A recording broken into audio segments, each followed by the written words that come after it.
Talking with Tech is sponsored by Q Interactive, Pearson's iPad-based system for testing, scoring, and reporting.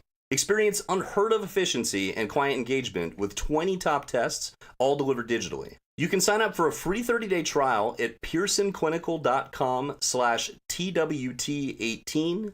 After that 30 days, if you want to go ahead and use it, call 1-800-627-7271 and give them promo code TWT18 to get 10% off the Q Interactive license. This is only good through the end of the year, December 31st, 2018, so try it now.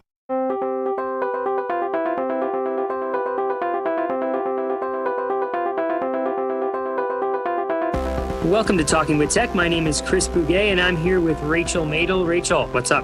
There's something going on.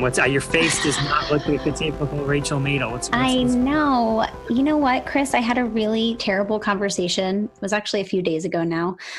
It's still sticking with me. So I'm working with a client, and oftentimes the clients that I work with, they have multiple speech therapists on the team, as is the case with kids with complex communication needs. You know, one speech therapist is working on verbal stuff. I'm doing some AAC stuff.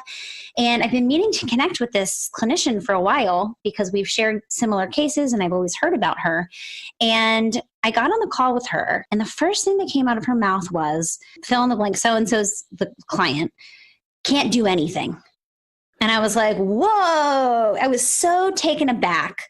I was just like ready to kind of talk about the strategies that we were using. And then she just proceeded to say that, she's not using the device purposefully. She barely uses it. I don't use it because she doesn't know how to use it. And it was not a good conversation. And I think the reason that it's sticking with me is because I don't like the way that I responded. I was so taken aback that I didn't stick up for this little girl that I work with, my client, and she is doing amazing things when the conditions are right. And, she's getting a lot of modeling and she's motivated.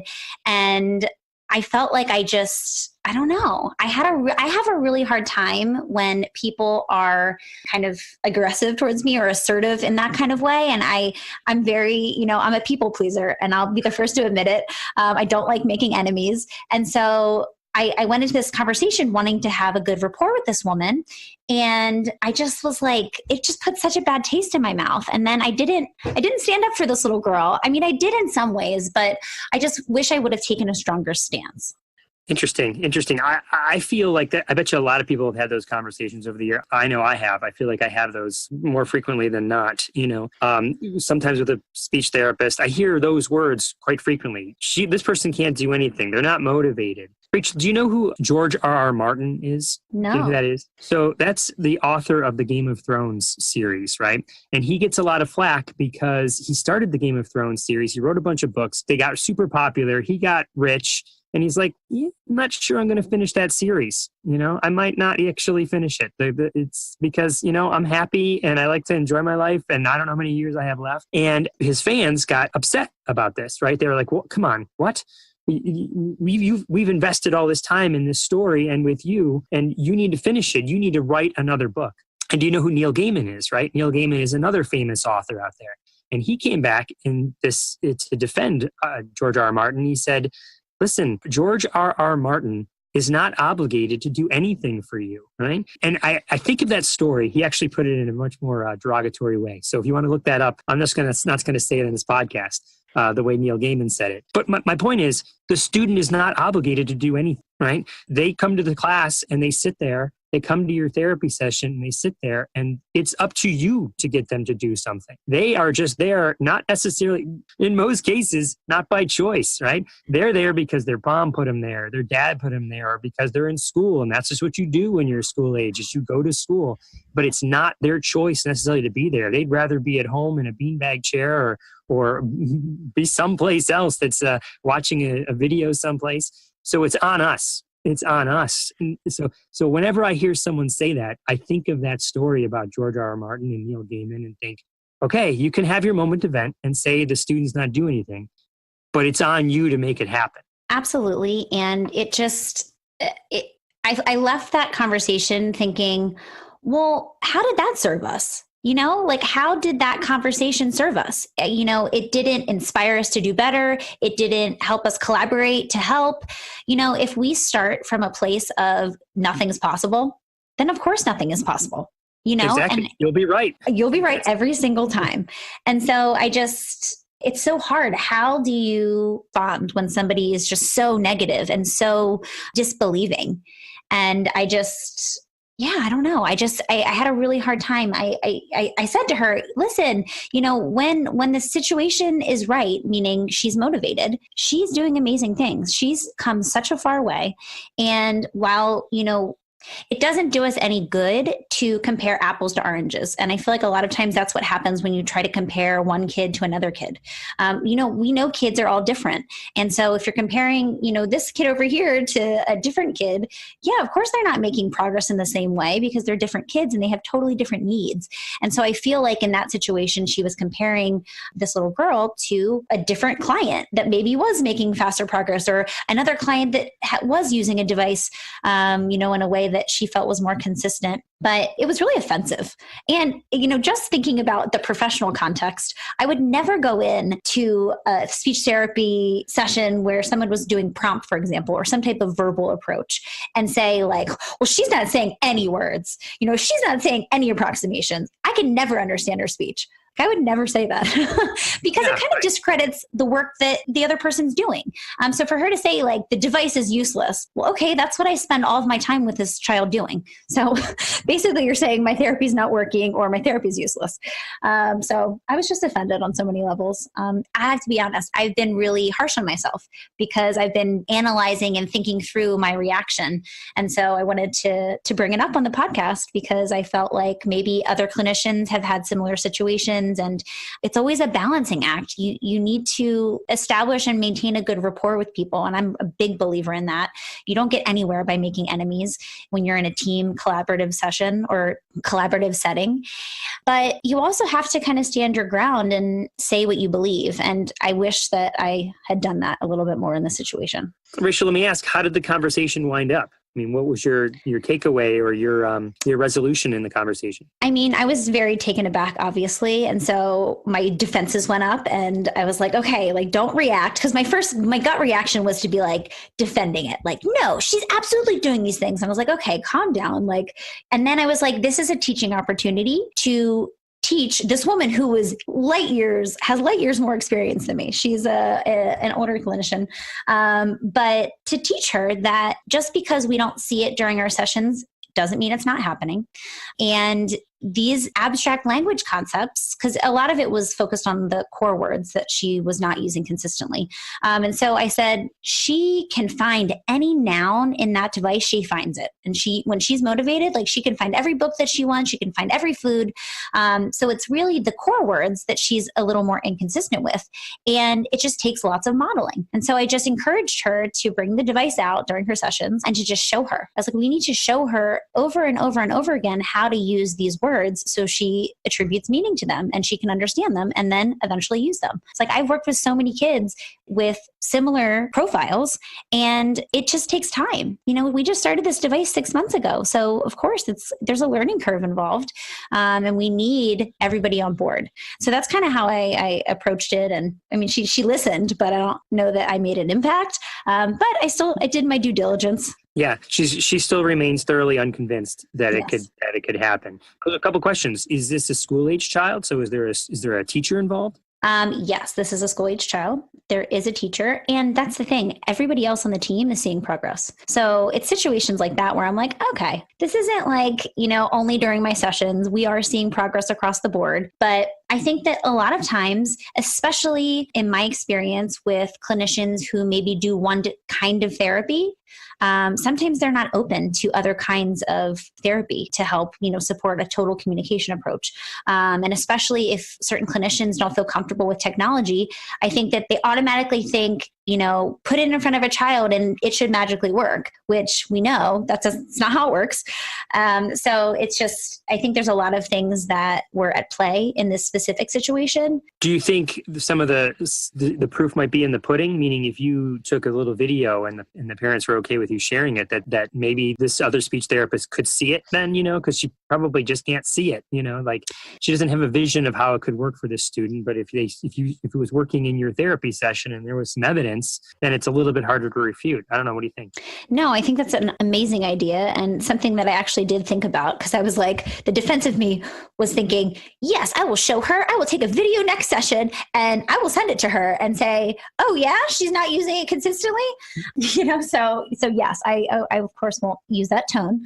I'll be quite friendly when I send that video, but I definitely think that that's a perfect way to show not only what the child's capable of, but how as a communication partner to support her, which I think that there's probably a lot of training that could be involved as well. So do you think she would buy into the idea that the student is using the nouns at least? Like, has she seen the student use the nouns on the device at all? No. And the problem is too, I think a lot of times kids aren't necessarily picking their device up and opening, the folders, and they're not necessarily initiating in the beginning stages of AAC. Sure. And so I think that's part of the problem, is that she just assumes that she's going to go pick the device up and tell her on the device. And I'm like, well, we need to help, right? We need to remind, and we need to have it open modeling, so she can, have that reminder. Oh yeah, I can say it this way. I think kids are very sensitive to the kind of structure that they are used to in a certain session.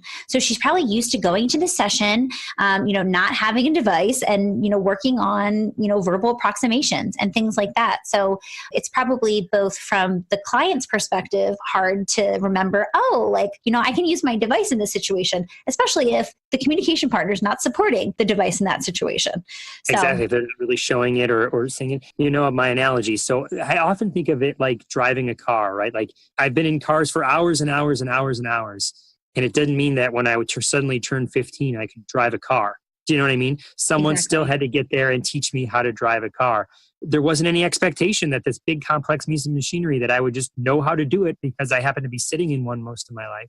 And that, as I feel like, is again an analogy to the communication device. I don't know where this myth comes from that you could just throw it in front of a student and you'd assume that they know how to do it. That's like assuming because you've been riding in a car that you should know how to drive a car, but no one has that assumption.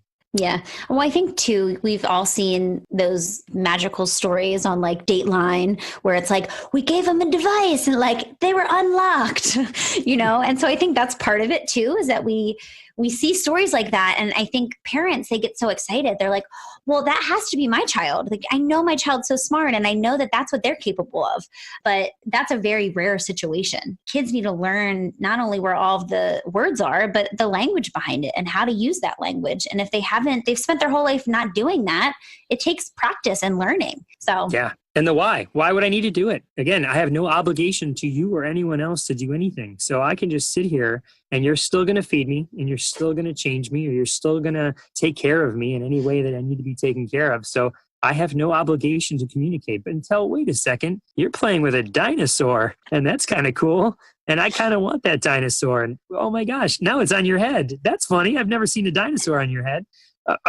Wait, can I say that or want that or I do, and now suddenly there's a reason to communicate because that dinosaur is so fun, or whatever the thing might be, but it's on us to bring the dinosaur in there, right? I couldn't agree more. I always say the phrase inspire, don't require, because I really think as clinicians, it's our job to inspire children to communicate. We have to find something that's so motivating and so exciting that they can't possibly not have their eyes locked on it and figure out a way to get it and to communicate for it. And so I say that all the time to the clinicians that I work with and online, all my videos and things like that. That needs to be a t-shirt. If you don't have a t-shirt yet, put that right in your store, Good idea. I know. Inspire, don't require. And also it just reminds us that just because we're modeling doesn't mean we have to expect a response. And oftentimes I think about if we had to talk all day long, think about if we had somebody hovering over us, making us talk all the time, we would be exhausted. I just had a conversation earlier today and the client that I was on a call about, I think from ABA kind of putting too many communication demands, she kind of started shutting down, and it was like she went through this period where she wasn't using communication and she just was like not having it. And we eased up on the demands. I said, okay, like let's model without expectation, like keep the language models because that's really important, immersion of language. But let's not require responses all the time. Like, I think that this is an issue of like, she's just overwhelmed. And sure enough, within, a few weeks of just easing back that demand, she was spontaneously initiating all the time. Exactly. Oh my gosh. I just had that conversation literally before I came to this to record. I was at a school and the speech therapist was like, okay, so this kid, he just likes to go and sit in the corner in his beanbag chair and usually wears a hoodie. And so he pulls the strings in the hoodie and he just kind of keeps his head down and he just wants to sit there. It's like, okay, here's what you do. Tell me if you think this would work. Just go sit next to him with the device and just say, I'm tired, or I am tired, or just tired. And say that on the device. And then put your head on his shoulder. I sleep, and put your head down. I sleep, put your head down. I sleep, put your head down. And then just give him wait time and see how he might do. And then each time when you pop your head back up, you say up, up, up, with no expectation that he does anything. So we're going to see how that goes because she's going to try it. She's like, I never tried that. I'm always trying to like grab his hand or make him do something. Just take all that expectation away, take all that stress away. And you just think how awkward it would be if I just came in and told you what to do all the time. Do this, do that, do that. You would hate it. Exactly. And we're always trying to control, right? And the thing is, a lot of these kiddos that we work with, they don't have a lot of control of their bodies and their situations that they're in. And so it's really important to remember, it's a balance, right? We have to kind of encourage kids to learn and we can't just let them sit in the corner all day. But just giving kids a break because these kids have multiple therapies and all day long, they sit in school all day where they're kind of being bombarded with things to do. And then a lot of them go home and, are in all types of private therapies and OT and speech and all these other things. And so it's just like, it's exhausting just thinking about it all. Okay, so let me ask you this. You said sometimes these kids have trouble with controlling their bodies. That was part of it. And so let's just make a quick segue here to American Sign Language, because that's what this interview is about today, right? Absolutely. You need to be able to control your body to do American Sign Language. Yes, absolutely. I had the pleasure of interviewing Learn with Adrienne. So Adrienne is a whiz at American Sign Language, and she has a really awesome online platform where she teaches sign language to clinicians and other speech therapists. She is a speech language pathologist herself, and she has a lot of parents who are enrolled in her online course. So this interview, we talked a lot about sign language and how you can incorporate into your practice, some of the misconceptions about sign language. We had a really engaging and interesting conversation all around sign language. So I have some thoughts about sign language, and I wonder, I haven't listened to the interview yet. I'm a fan just like everyone else of our podcast. I'm going to be listening to the show just like everybody else. But here's my question with something I've been thinking about with American Sign Language in relation to augmentative communication. So my wife works in a high school. She's a special ed dean. And one of the classes that they have at the high school level is American Sign Language. You can take it instead of German and instead of Spanish, you can take American Sign Language. It's got me thinking because so often I think people use the analogy, and I know I use the analogy that teaching a communication device is often like teaching a foreign language. Like it takes that long. You need to be immersed in it, and we're the ones who provide the immersion. What do we think about the idea that maybe in the future you could have an augmentative communication class at the high school level? Like maybe you're in the Prolo Quo class, maybe you're in the Lamp Words for Life class, maybe you're in the Snap Plus Core First class or whatever, where you're actually learning the language of AAC. I don't know, what do you think? I think that's awesome. Of course, like two AAC, enthusiasts together, and we're like, yes, that sounds like a great course. So would this be something that all kids would be able to participate in, or would it be focused on just kids using AAC, or who would be? No, I think it would be something. So now we're in the realm of fantasy and potential here. But how come American Sign Language is a class, right? Like, how did that all happen? And so why couldn't it be that this could be a class? Again, not for just students who are using augmentative communication devices, but for all the others that be communication partners for people who are using communication devices. You could learn all the principles that we've been talking about, and you could learn maybe one or two specific systems. Yeah, and think about all the communication opportunities that would be afforded if typical peers were able to learn these systems. And I think it's something that kids would be really motivated by, right? Like all kids like technology. So I think that that's motivating in and of itself. And you have to figure if you are, a 13-year-old typically developing, we'll say, for lack of better words, and you're in school and you see peer who's using a device to talk. I think that there's automatically barriers that come up. How would I communicate with this person using a device? And so I just think that if we teach and we educate kids on not only the systems, but how to use them and how to support communication partners, think about all the potential that has. We talk a lot about fostering community on this podcast, and it's something that, Chris, you and I are both very passionate about. And it's just, what better way to do that than to teach communication partners for peers?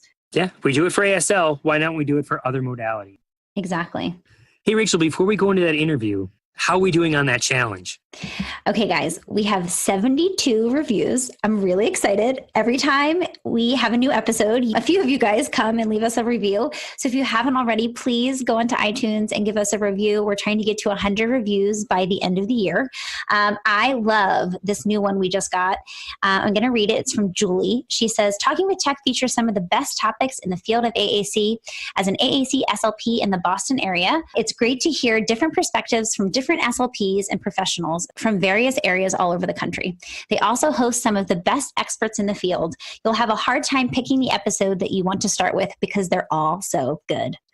I'm so happy right now. I wish you guys could see us. We're smiling from ear to ear. That is so great. I think we're going to do it. You know that I was initially skeptical, but now getting close to the end of the year, but at 72, that's only 20 some reviews left. We could totally do it. Awesome. So please check out the Facebook group, go leave us a review on iTunes, and please subscribe to the podcast. The podcast is free. So if you haven't done that, you don't have to choose which interview to start with. You can hit subscribe and just listen to all of them. Exactly. So before we head into the interview, here's a quick message from Exceptional Ed.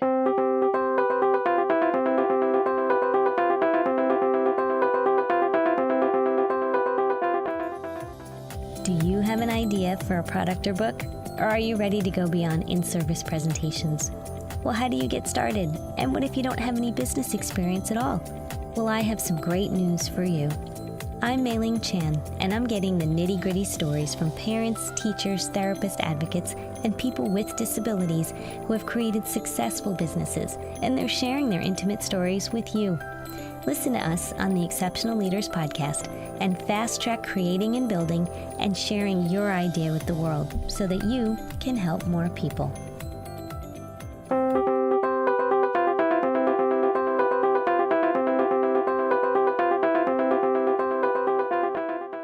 Well, welcome back to Talking with Tech. I'm your host, Rachel Madel, joined today by Adrienne. Adrienne is doing amazing work in the sign language world, and she has a website called Learn with Adrienne.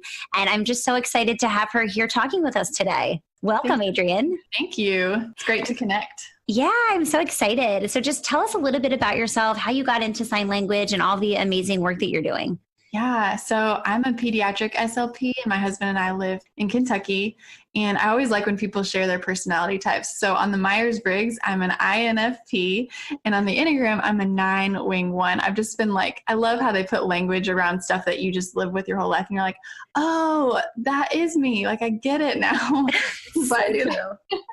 So I started my career as an SLP working at the School for the Blind in Kentucky. And I remember adapting the AAC devices to be both tactile and auditory, which was an interesting creative challenge for me because I wanted to keep the devices streamlined and not super bulky, but also have the tactile element that can help the kids really express themselves and find where the buttons were and the switches and things like that. So I was excited to transition into early intervention in 2014 because I love the toddler age range and I love working with families of children to educate them about speech and language strategies and sign language and how they can use those in their daily life and not just okay, let's sit down, it's time for speech time, but just really infuse it into everything that they're already doing throughout the day.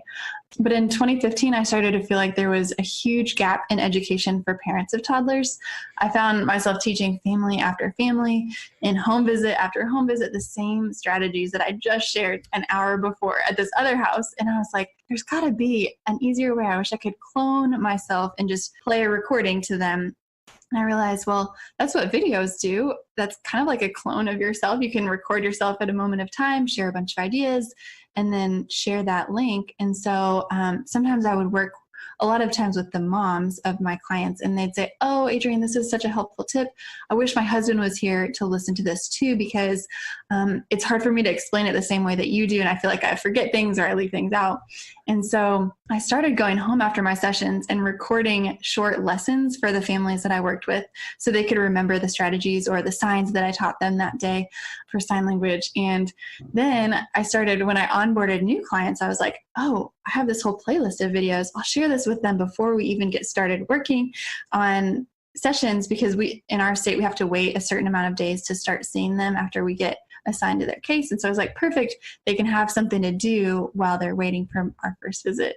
And so I posted the videos on YouTube, and other people started finding and watching my trainings and sharing them with their friends and other SLPs, which was surprising to me.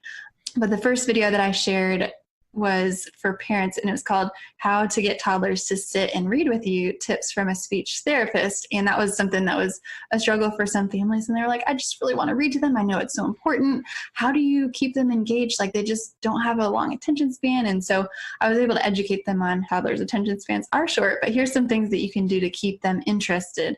So the video was almost 20 minutes long, and it's gotten 200,000 views and over 3,000 shares. So I looked at the analytics and I realized, wow, people are tuning in from all over the world to learn from me. And I realized that I could help way more families at one time by making videos that both parents and SLPs can watch anywhere in the world. One of my sign language students, she is also a speech therapist, but she's the only speech therapist in our country. And she's like, I have a huge waiting list. I'm not able to see all the kids who need my services. And their parents are just like needing strategies and advice and things. And so I'm sharing resources with them, but I'm only one person. And so thinking about people who are in countries where it's hard to access early intervention or there's a stigma around it has been helpful, because people can watch videos. And same with your podcast, I'm sure, like people can listen wherever they are. And it's so helpful to just spread information and resources to help people. Absolutely. And that was kind of the impetus that helped me start doing video content. Was it's the same thing. I was saying the same things over and over again. Yes. And I was just like, I need to make this more efficient. Realizing that there's lots of kids that are on wait lists for speech therapy. I had a similar experience. I went abroad in Cambodia, actually, and they're just bringing speech therapy to Cambodia. They don't have speech therapy there. So there's a severe lack of resources and such a huge need. And I was like, okay, like I can do something about this. And so I have people in similar situations who are just like, thank you so much. Like, I really benefit from all of these videos and all the resources that you share. And so it's really cool to see what an impact a simple video that we're now able to just do so easily, right? We just open our laptop or click on our phone and we're able to share information and disseminate it. And I love all of your YouTube videos, Adrienne. They are so helpful and so practical. I'm constantly referring parents to your website. And I really think that you do a great job of creating content that's very bite-sized and easy to digest. A lot of times, you look and you do a quick Google search, or you're trying to find something, and you might be able to find a webinar, with PowerPoint slides, but it's just not engaging, right? And like now our attention spans are, it's like I'm a gnat. I'm like constantly from like one thing to the next. Like I can't stay still, like those kids who are having a hard time reading, those toddlers. But it's just so refreshing to see your short clips that are really, really helpful. So I just would really encourage all of our listeners to take a look at what Adrienne's doing online, because she's doing amazing things and they're so helpful for families, especially if you're working with early intervention kids. Thank you. And I love making things visual on videos so that you can emphasize different points and things like that, because something I realized is that people don't just watch a video or listen to a podcast once. Sometimes they'll watch it again and again, or they'll watch it once with their 2-year-old and then they have a baby. And then 2 years later, they're like, what was that she mentioned that I used to do? And then they can watch it again. And so, yeah, it's so helpful to just be able to have access to tons of information. I learned so much from YouTube, how to like fix plumbing and like how to basically do anything I need to do. Exactly. Oh, so let's talk a little bit about sign language. Obviously we have a podcast dedicated to AAC, and sign language is a part of augmented communication, right? So I would love to hear your thoughts, being the sign language expert that you are. How can we utilize sign language for early communicators? There's so many different ways that you can incorporate it into daily life that it really helps to reduce frustration for kids, because it gives kids a symbolic way to communicate before they're able to speak verbally. So it reduces stress for people on both sides, the listener and the talker, or the communicator and the receiver of communication, because now there's a way for your child to either point what they need or sign something that they need, instead of crying and feeling so frustrated that they can't get their needs met. And so it reduces frustration for kids, and it makes learning to talk easier, and in some cases faster for kids. So there's been research that's been done, and when adults use signs at the same time that they speak, so if they say the word ball and they're also signing ball, then kids experience the word in a multisensory way. It's like when we're in class and the teacher's lecturing and they also have a PowerPoint. Like, we can see the visual, we can hear the words, and connect those concepts together in a visual way. Yeah, we're constantly, talking about how important it is to have visual supports, especially for these kids who have a really hard time sometimes with auditory processing, and that auditory channel is not strong. And so being able to supplement with those visual supports it's so important. Exactly. And then if the child themselves is able to do the signs, then they also get that tactile feedback too. So they're able to do the signs, gross motor, fine motor skills are incorporated, and they can really make that word feel concrete and symbolic instead of just abstract and like these words floating around in your atmosphere. Like, you can make it concrete and tangible. Absolutely. So I also want to touch on some of the myths, right? So we in the AAC world know all about those myths that, pictures or sign language, these will all stunt a child's speech development. So I just want to get your thoughts on that. I already think I know what they are, but just for our dear listeners. Yes, let me stretch and just get ready to answer this one, because it's such a frequently perpetuated myth that, you're teaching your child to sign, they're never going to talk because they're only going to sign.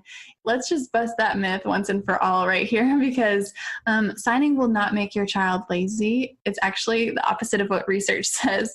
I was so passionate about this when I learned about this topic in grad school that I wrote my whole thesis on it, and I called it "To Sign or Not to Sign," because it's such a hot topic. But the research studies reveal a resounding conclusion that signing does not hinder verbal development, and to the contrary, the studies prove that gesturing facilitates verbal skill acquisition. So in other words, sign language helps children when they're learning to speak.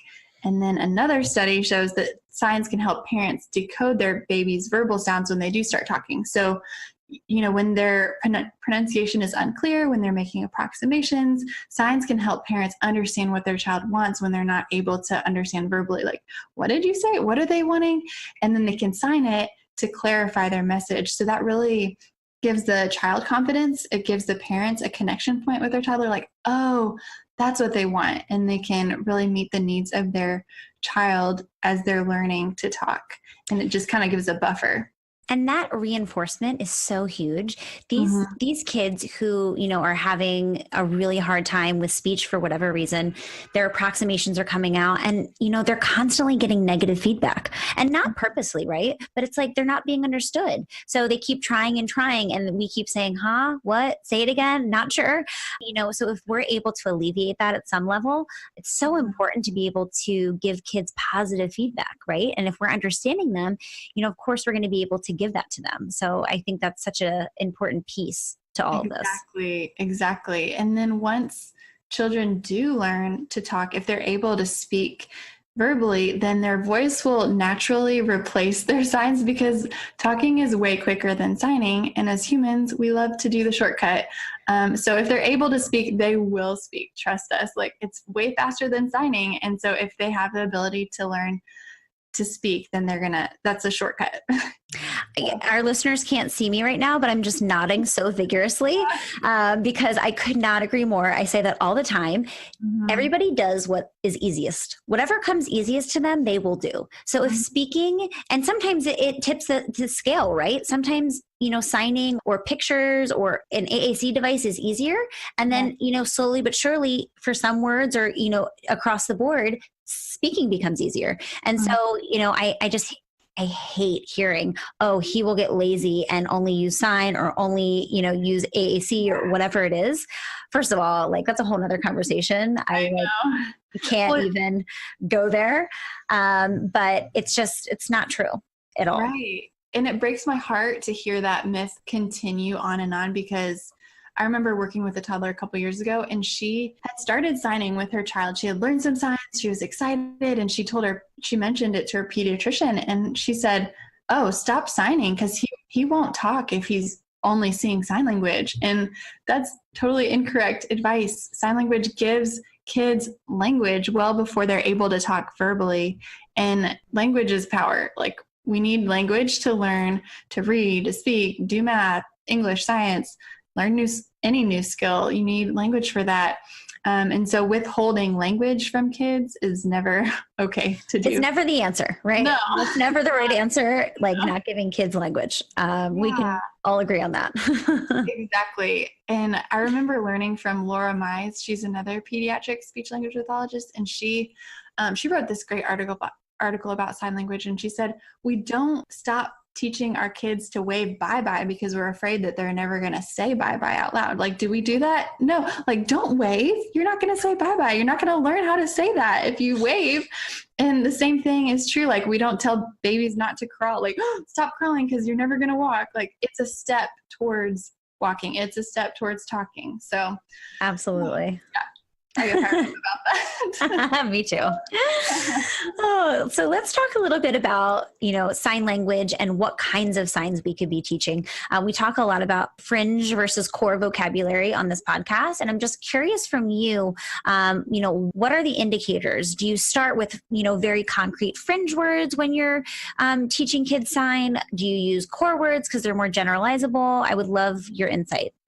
Yeah, well, for the past couple of years, I've been working with a client who is deaf, and some of the first words that he was picking up on were those power words like stop, and also nouns, because the nouns like ball and just different dog and cat, they look very similar to what they're trying to portray.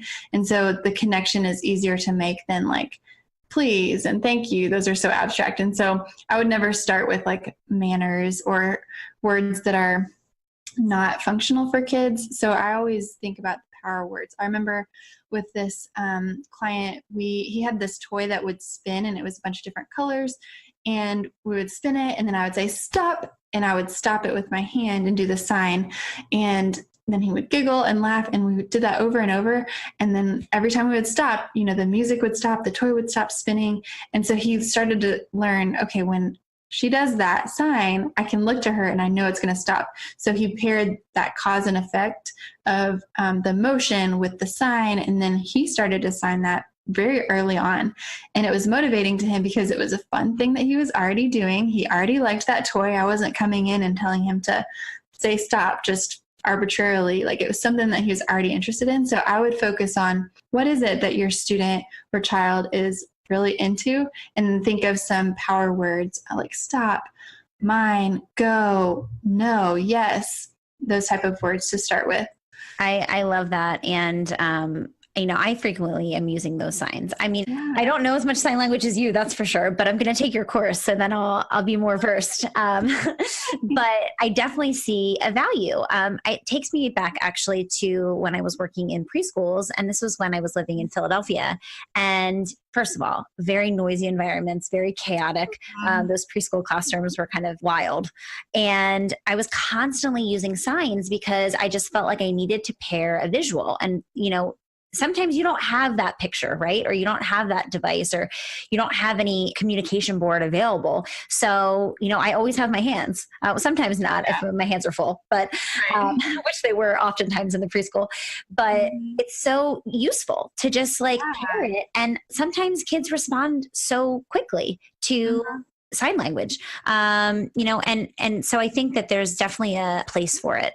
My next question is sign language a long-term strategy for kids? Is it a stepping stone? Because, to be honest, in my practice, I've kind of used it as a stepping stone. And it sounds like you work a lot with those early intervention kids. And so that's kind of exactly what it is.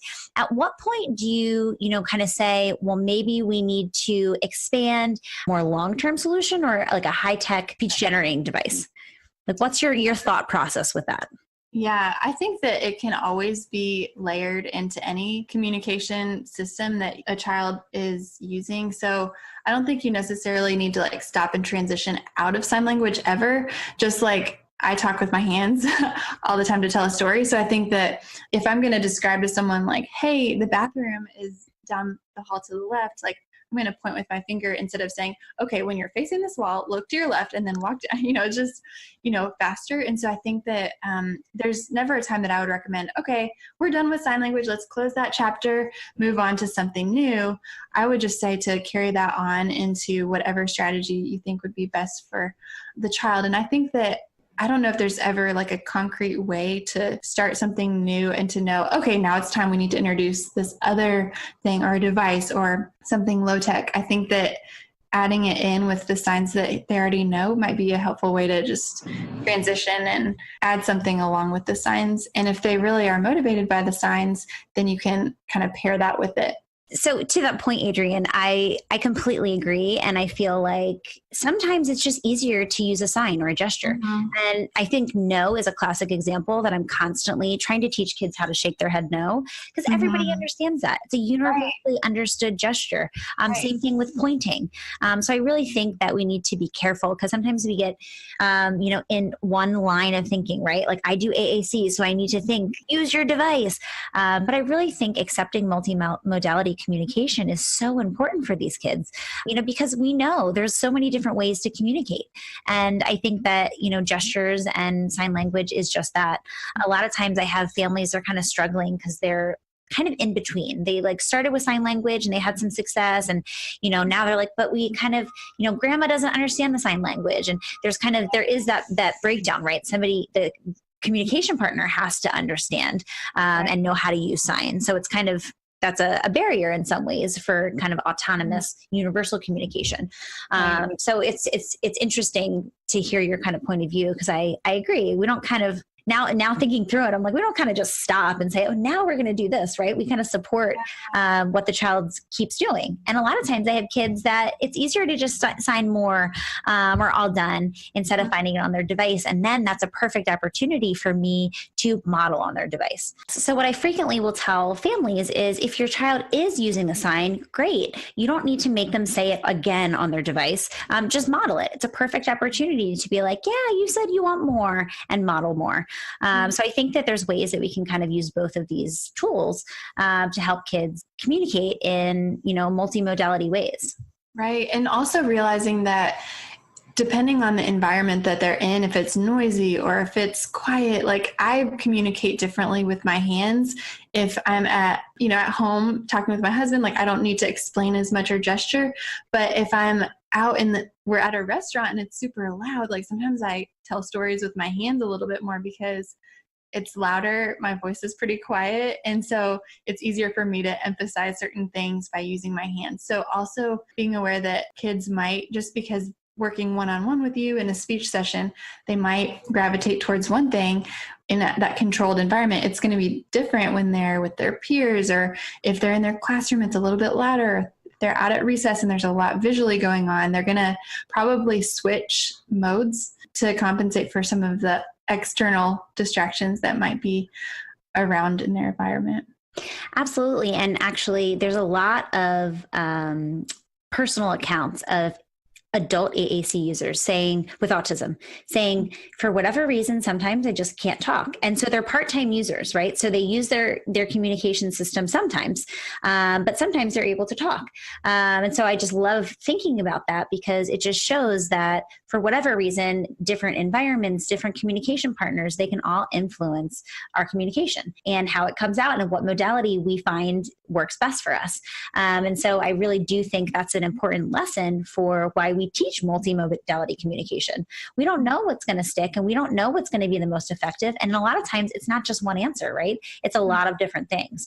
And so I just love kind of that thought process going into it because that way you're not limiting a child in a lot of ways. Right. Introducing them to all kinds of different modalities is going to be helpful because like we said earlier, we take the shortcut. So whatever the shortcut is for them, if signing is a lot easier for them than speaking, then they're going to sign. If speaking is easier than signing, they're going to speak. If pointing to their device is easier than signing, they're going to do that. And realizing that it could change across environments or with a certain communication partner, they might kind of switch gears when they're talking to their mom who understands all their signs versus grandma who doesn't know signs. And so using the device. So like also realizing that we can teach our students how to switch contexts and advocate for themselves in different situations where they need to it's okay to use different methods with different people. That's fine.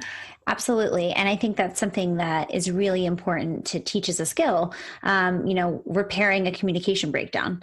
I'm constantly being really exaggerated with my facial expressions, I didn't understand that. What? To teach kids that that's what happens when there's a breakdown, right? I didn't understand.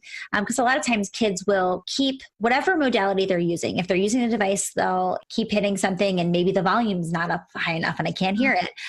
Or they're either using approximation and I'm trying to teach them to repair on their device. Or maybe, in a sign language context, somebody doesn't understand sign or I don't know that sign. So how can we repair that breakdown? I think is really important skill to be teaching the kids that we work with.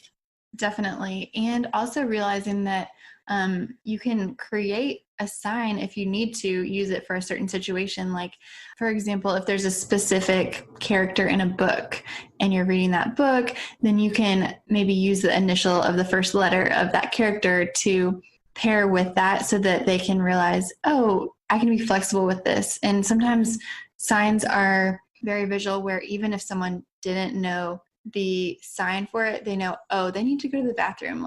It's pretty obvious, or, oh, they're thirsty because they're making that motion like they're drinking out of a cup. And so, I think that just all connects it together to where, so it's kind of like charades in a way where even if they don't understand the technical sign, then there's other ways that you can visually explain it with your hands or point. Sometimes you can point just as easily as trying to show a specific sign. So being flexible and realizing that even though there are specific signs for specific words, you can be creative with it depending on your communication partner and what they know or what they don't know or things like that.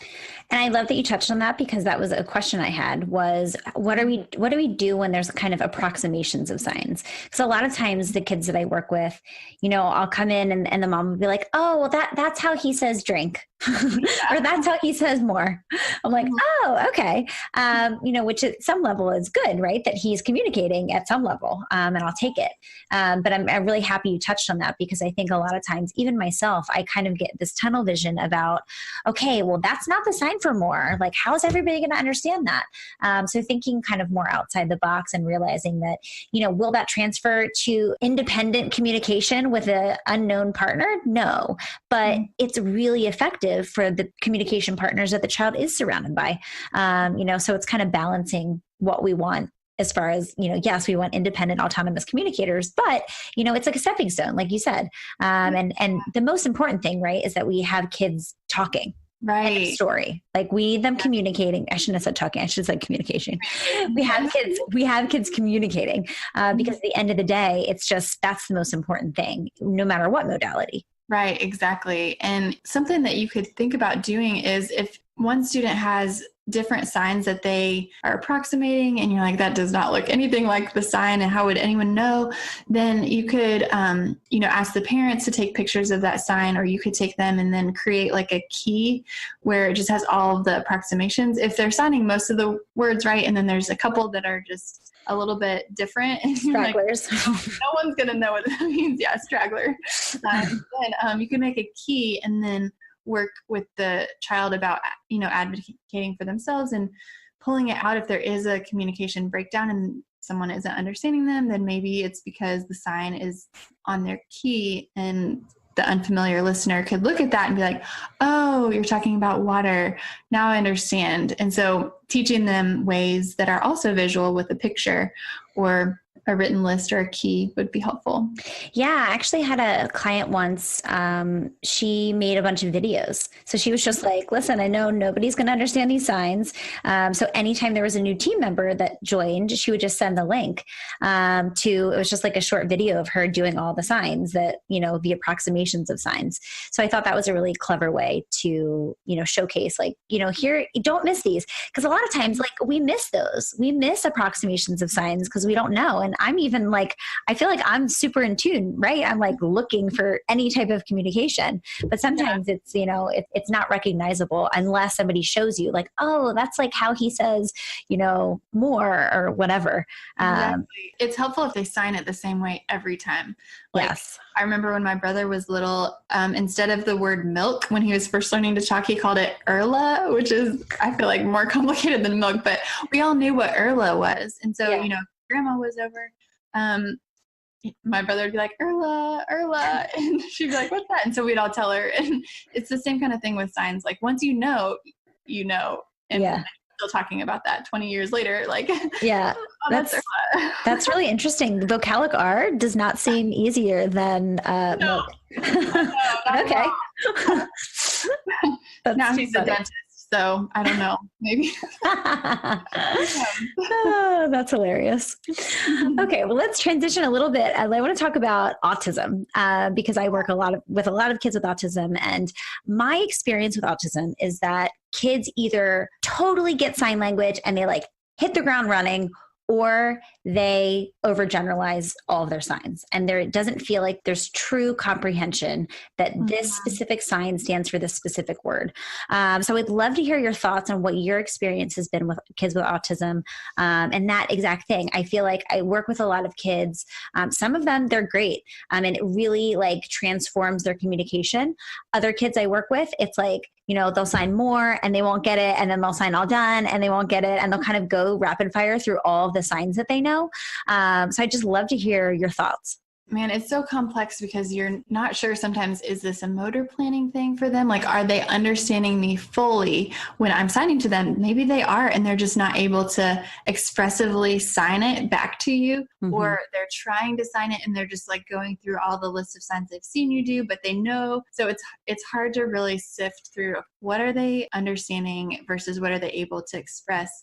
And it's the same way with verbal communication too, like where it's hard to tell sometimes. And so I think assuming that they understand everything that you're signing is a good place to start. Just assume that they can understand it. Keep repeating signs. And I think with sign language, repetition is really important, and making sure that you incorporate the signs into things that they already like doing and that they connect with already is what I've found that helps the most. And kind of going back to those power words, if it's not functional, then sometimes they might not see the need for it. Like if it's not something that helps them get what they want or need, then it's going to be sometimes hard for them to connect it with like, oh, this is crucial that I do this with my hands too. But also sometimes like backing up a step and doing more simple imitation of physical gestures like clapping. So like you clap and then they clap, or something that's more like clapping you can hear and feel and see. So that might be more helpful as having that auditory component than just doing a sign that are sometimes silent.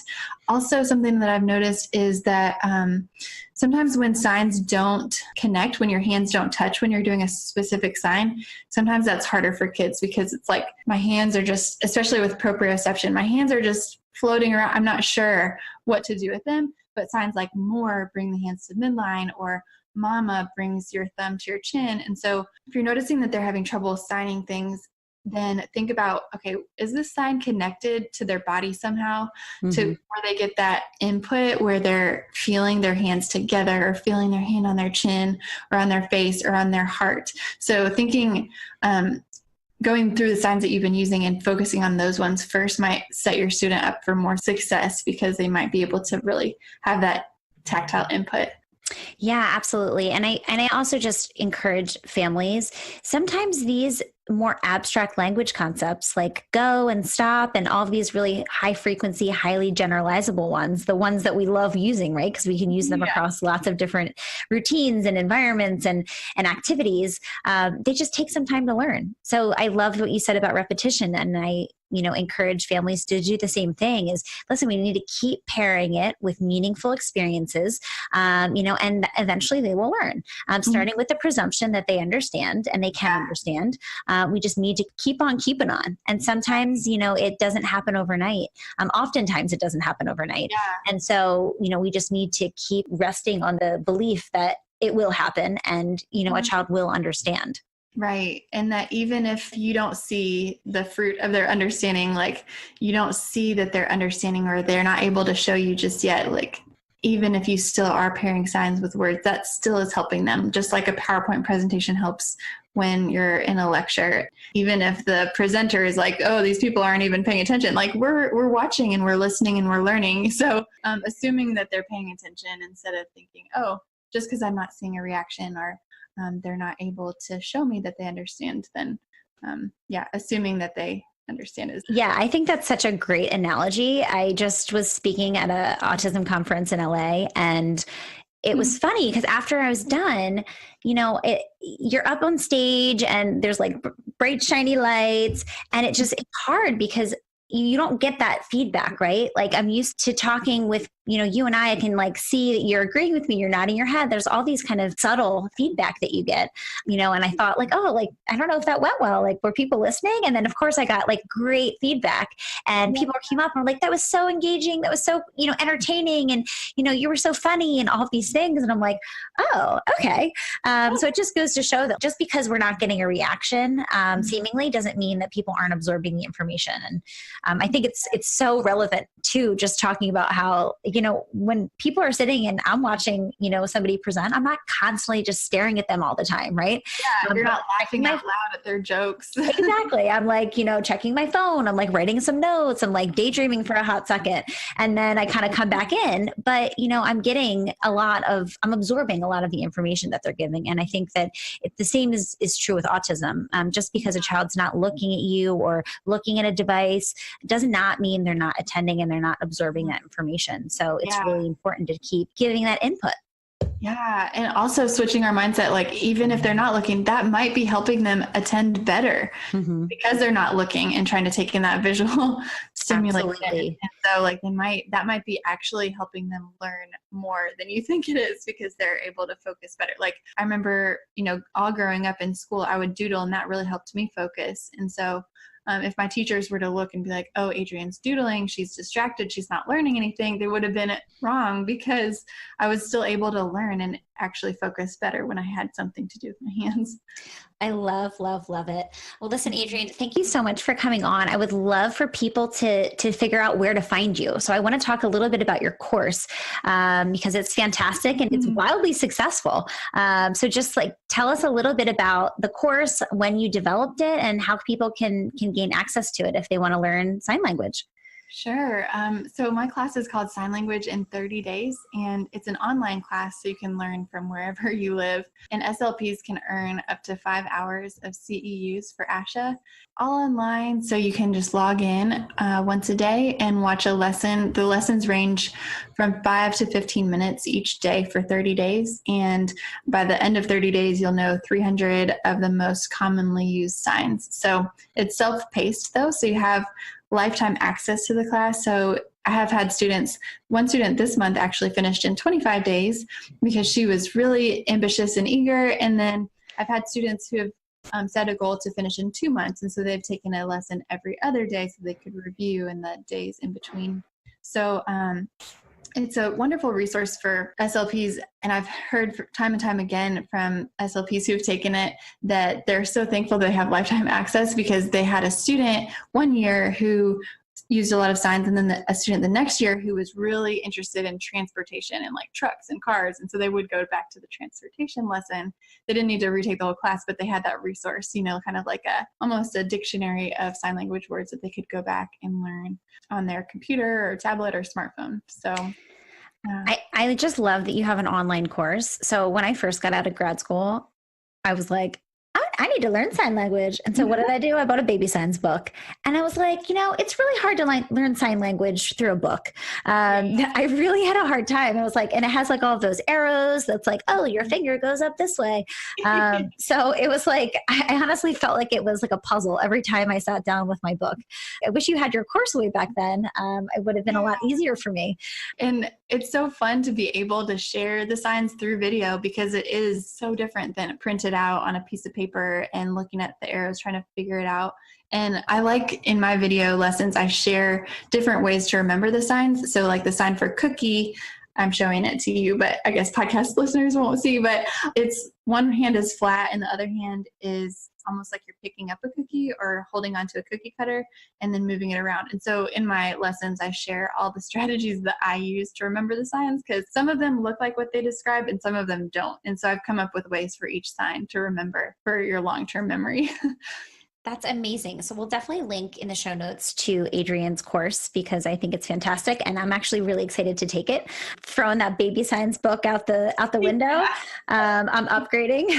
Yeah, that's awesome. And I have a gift for your podcast listeners. They can try out the class for free. They can take the first lesson at my website, learnwithadrienne.com. So you can see if you like my teaching style and take the first lesson and learn some signs. Get started today. Yeah. Yeah, absolutely. I think it's a really great way. It's a really great thing to have in your toolkit, right?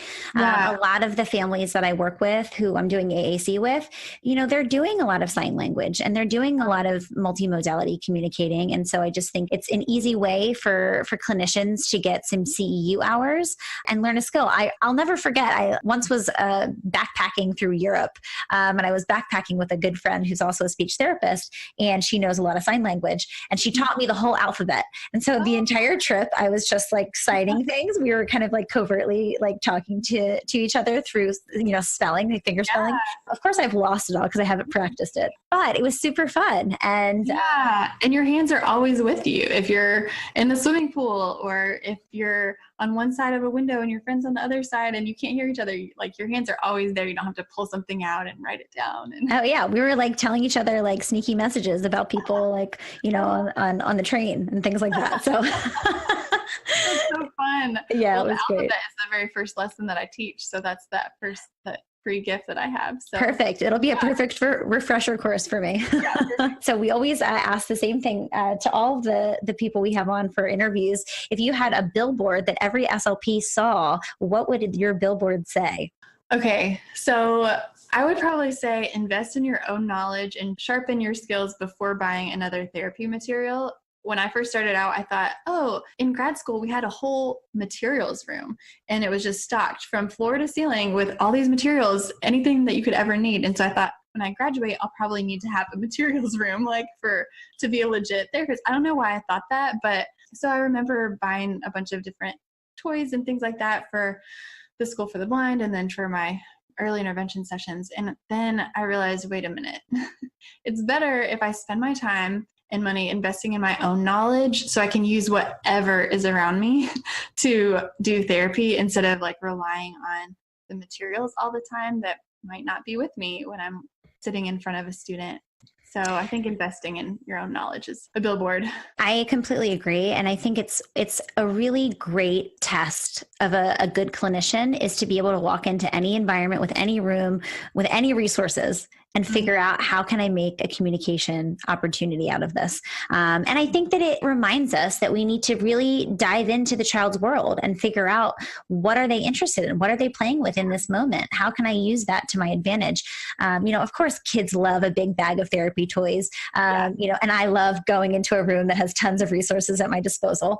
But I do think it's important to be able to utilize all the resources that a child has in their home or in a classroom, because we know from a generalizing standpoint that that's way more effective.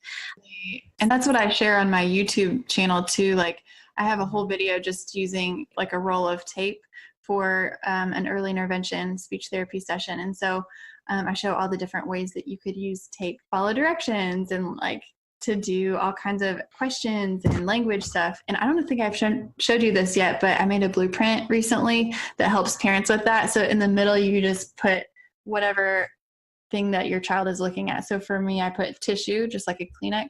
Yeah. And then around it, there's 4 quadrants where it's like how to surround it with words, how to look at it with fresh eyes, simple phrases, and then pondering out loud. So you can just fill in everything, and then you can give this to like the parent. And so this is something I've made recently, but it's been really helpful for me to wrap my head around. And it's something that I'll be sharing on my website too soon. Awesome. Well, I'm really excited for that because I feel like I would definitely use it. And one of the great things about your YouTube channel is it's not only good for parents, right? I send it to parents because I'm like, she's great. She has lots of great ideas, but I benefit from all of your content, and I get ideas, about how to use certain materials and things like that in an engaging way. So I really love what you're doing. And I would really encourage all of our listeners to go check out Learn with Adrienne. She's fantastic. And I'm just so happy that you came and talked with us today. Thanks for having me, Rachel. It's been so fun. Yeah. So we'll link to all of Adrienne's contacts in the show notes. For Talking with Tech, I'm Rachel Madel. Thank you guys so much for listening, and we will talk to you next week.